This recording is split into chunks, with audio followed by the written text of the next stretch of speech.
Hoje a gente vai desvendar dois processos que são vitais para o controle de energia no nosso corpo: glicogenogênese e glicogenólise. Os nomes podem até parecer um bicho de sete cabeças, mas vamos ver como eles são essenciais para o nosso dia a dia. Pois é, os nomes são muito parecidos e é super fácil confundir. Mas, na verdade, eles representam ações completamente opostas no nosso gerenciamento de energia. Um constrói, o outro destrói. Bora esclarecer isso de uma vez por todas? Então, qual vai ser o nosso roteiro? Primeiro, vamos entender o que é o nosso estoque de energia. Depois, a gente vê como o glicogênio é construído e, logo em seguida, como ele é quebrado. Aí a gente compara os dois processos e, para fechar, descobre qual é o interruptor hormonal que comanda tudo. Vamos lá. Para começar, a gente precisa conhecer a estrela do show, a molécula que armazena toda essa energia.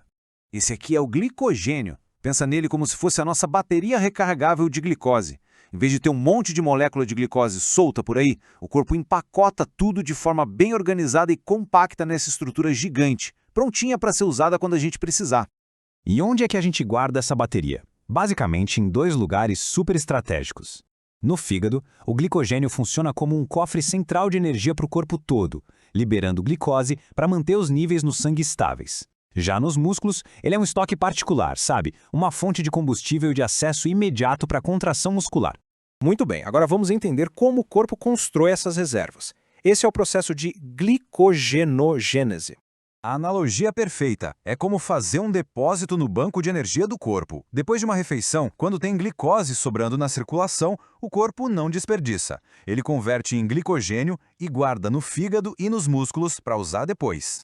O processo todo funciona tipo uma linha de montagem. Primeiro, a glicose precisa ser ativada quimicamente para poder ser usada. Ela vira UDP-glicose, que é uma forma com mais energia. Depois, a enzima principal, a glicogênio sintesasa, vai adicionando essas unidades numa corrente. E por fim, a enzima ramificante cria os galhos, o que deixa o estoque mais compacto e eficiente. A glicogênio sintase é a grande construtora dessa história.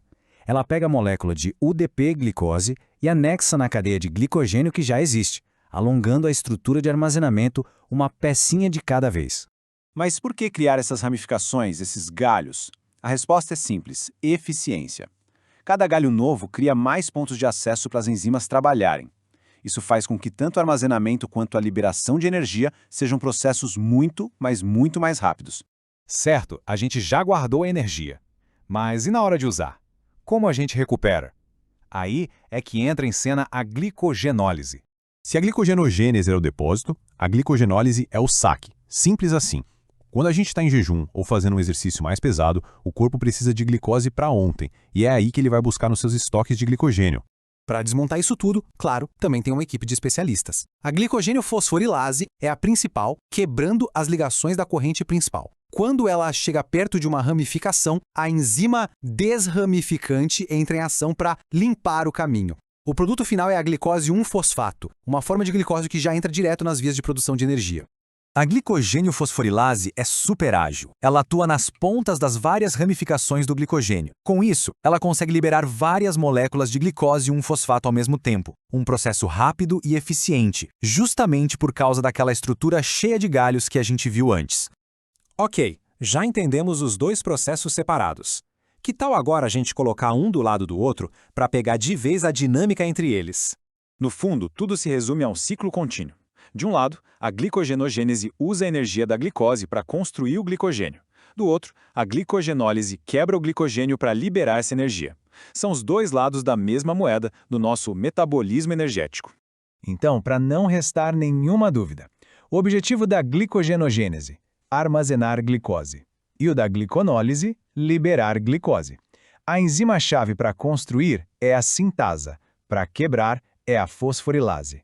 O armazenamento rola quando a gente está bem alimentado com energia de sobra. Já a liberação acontece em jejum ou durante o exercício. São processos opostos, diretos e perfeitamente regulados. Mas aí fica a pergunta, né? Quem é que decide qual via deve estar ativa em cada momento? A resposta está nos nossos hormônios. Dá para pensar na insulina e no glucagon como os gerentes desse banco de energia. A insulina dá a ordem de aumentar a síntese e diminuir a quebra. O glucagon faz exatamente o contrário. Eles garantem que as duas vias nunca fiquem ativas ao mesmo tempo, porque isso seria um baita desperdício de energia. E a lógica por trás disso é bem fácil de pegar. Depois de comer, os níveis de glicose sobem, o pâncreas libera a insulina e o corpo entende o recado. Hora de guardar essa energia. A glicogenogênese é ativada. Agora, se a gente fica muito tempo sem comer, os níveis de glicose caem, o pâncreas libera glucagon e o sinal é outro. Hora de usar as reservas. É a vez da glicogenólise. E a importância disso tudo é gigantesca, especialmente no fígado. Essa dança hormonal, ativando uma veia e desligando a outra, que mantém a nossa glicemia, o açúcar no sangue, numa faixa saudável. Isso garante um fluxo constante de energia para o nosso cérebro e todos os outros órgãos vitais. No fim das contas, glicogenogênese e glicogenólise não são só processos opostos. São parceiros numa dança metabólica incrível. Um equilíbrio ajustado nos mínimos detalhes que permite ao nosso corpo se adaptar, tanto a períodos de fartura quanto de escassez de comida. E isso nos faz pensar, não é? Nosso corpo é uma máquina metabólica de uma precisão absurda. Essa dualidade de construir e quebrar não é exclusiva do glicogênio. Acontece com gorduras, com proteínas, com muitos outros componentes. É essa harmonia de opostos que nos mantém funcionando. Obrigado por acompanhar esta análise.